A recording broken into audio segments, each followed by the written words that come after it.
Olá, na aula de hoje trataremos de excitação senoidal em sistemas magnéticos com saturação e esterese magnéticas. Já vimos em aulas anteriores a excitação senoidal em sistemas magnéticos lineares, ou seja, quando a característica B versus H era uma reta, o que equivale a dizer que a permissividade magnética era constante o tempo inteiro. A natureza não funciona assim, ou pelo menos não funciona assim em boa parte das operações, dos equipamentos que nós fazemos uso. Aqui eu tenho um equipamento típico que a gente faz uso. Isso aqui é um indutor, né? Uma espira que está encaixada em um núcleo de material magnético. Essa espira está conectada a uma fonte de tensão senoidal. Obviamente vai circular uma corrente I. E o fluxo magnético a gente vai considerar que fique completamente confinado ao núcleo magnético.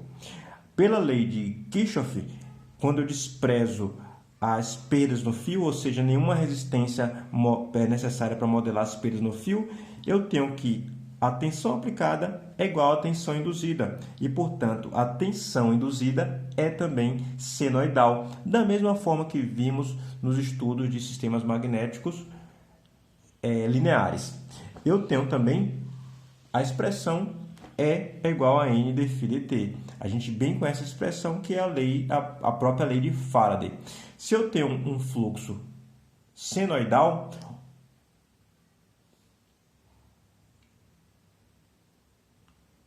se eu desejo encontrar o valor do fluxo, basta eu isolar o fluxo .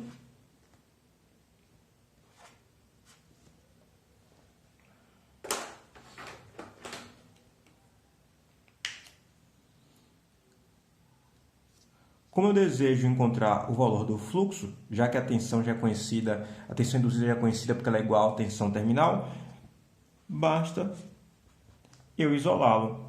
Então, eu sei que fluxo é igual a 1 sobre N, integral de E dt.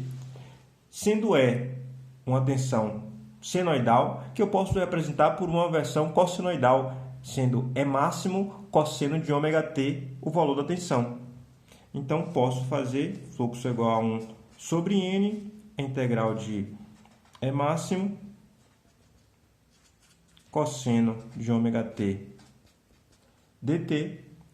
Assim, fazendo a integral, eu sei que o fluxo é igual a 1 sobre ômega N. Esse ômega apareceu da integral do cosseno, vezes, obviamente, o próprio E máximo, vezes a integral do cosseno, que dá seno de ômega t. Joia! Essa expressão a gente já tinha deduzido quando os sistemas eram lineares. Eu tenho, portanto, a informação clara. O fluxo ele é senoidal o tempo inteiro. A única diferença é que ele está 90 graus atrasado em relação à tensão. Do cosseno para o seno, eu tenho uma relação de atraso. Então, o fluxo está atrasado em 90 graus em relação à tensão. Vou fazer aqui a minha primeira consideração. A minha primeira consideração é que o sistema magnético pode ser modelado pelo fenômeno de saturação, ou de saturação magnética, no nosso caso, né? A saturação magnética se dá quando você aumenta a corrente e o fluxo não cresce de forma proporcional. Ele começa a crescer a cada hora que passa menos. Significa dizer que no começo, esse trecho aqui, o crescimento é linear, da mesma forma que vimos antes, chega numa região no qual o fluxo começa a não crescer de forma proporcional. Essa região no qual existe essa inclinação é chamada de joelho da curva. A partir desse ponto, significa dizer que o crescimento da corrente cria pouco valor de aumento de fluxo. Essa região é a região saturada. Note que ela vale tanto para a região no qual a corrente é positiva, quanto que a corrente é negativa. E essas duas curvas são simétricas. Se você não está vendo idêntica, é porque o desenhista não é tão talentoso. Mas você deve considerar que essas duas curvas são idênticas, simétricas.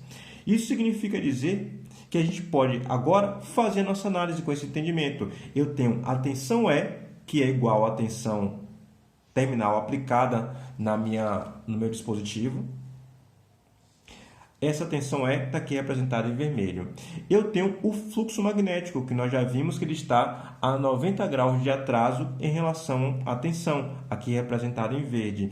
E, obviamente, como essa curva é não linear, significa dizer que a corrente tem que ter o comportamento não senoidal. Note que a corrente ela tem um comportamento no qual, aqui na região máxima, ela tem um pico e depois ela decresce. Isso se deve especificamente a essa característica I versus φ ou H versus B que os materiais magnéticos intrinsecamente possuem, alguns deles, obviamente. Mas como fazer uma análise de um sistema como esse se a gente trabalha com circuitos magnéticos? Circuitos magnéticos parte do pressuposto que a gente está lidando com linearidade. O que é que a gente faz? A gente considera apenas a componente fundamental da corrente. Aí você tem que lembrar um pouco de série de Fourier. Você pode pegar um sinal periódico, que se repete, obviamente, a todo o ciclo, e tirar e fazer a representação dele por uma componente fundamental e as harmônicas. Eu desprezo as harmônicas e fico somente com a componente fundamental. Somente o valor da senoide, de uma senoide, vai representar a corrente Φ, que é chamada corrente de excitação. Se eu escolho exclusivamente para representar essa corrente, que eu estou chamando de corrente de excitação, a componente fundamental, significa dizer que agora eu posso fazer uma representação por circuitos elétricos. Eu posso representar a tensão por um fasor E, posso representar essa bobina por uma indutância Lm, depois eu vou dizer porque eu chamei de M, M vai se chamar magnetização, esse M. E a corrente que circula por essa bobina é uma aproximação da corrente real. E a aproximação é considerada apenas a componente fundamental. I, Φ. Botei o 1 aqui exatamente por causa disso. Aqui faltou a barrinha em cima para indicar que é um fasor. Aqui eu tenho a minha representação fasorial. Eu tenho a tensão e, obviamente, uma corrente defasada 90 graus em relação à tensão. Eu volto ao modelo que eu consigo fazer uso em circuitos elétricos e posso utilizar, portanto, as leis de Kirchhoff, as leis das malhas, análise supermalha e assim vai. E isso representa o sistema magnético com saturação. A outra possibilidade é que meu sistema magnético ele apresente uma outra característica, e essa característica é real. Os materiais ferromagnéticos possuem essa característica chamada de esterese. O que esterese é? É quando você tem uma excitação do qual o caminho de subida da corrente, de aumento da corrente, é 1, e o caminho no qual a corrente faz decrescendo cria fluxo em valores diferentes. Ou seja, há uma assimetria. Quando a forma de onda da corrente senoidal está aumentando, ela segue um caminho de criação de fluxo. Quando ela está diminuindo, ela segue um caminho diferente no retorno. Note que também há simetria entre esse lado e esse aqui. Mas significa dizer que na metade do ciclo, que é a subida mais a descida, não há simetria. Ou seja, a corrente sobe por um caminho e desce por outro. Por isso, você está vendo isso aqui, ó. Ela sobe por um caminho e desce por outro. Essa curva diferenciada da corrente de excitação se dá exatamente por essa característica de esterese. Como é que eu faço a representação de um sistema como esse? Aí já está mais difícil, né? A gente vai ter de novo de apelar para uma simplificação para transformar esse sistema num sistema linear. Note aqui a ilustração que eu tenho. Eu tenho aqui a representação somente da corrente, em azul. Note que eu tenho uma corrente aqui no meu sistema. Eu tirei aqui só a corrente para poder fazer análise. Como é que eu posso representar melhor essa corrente?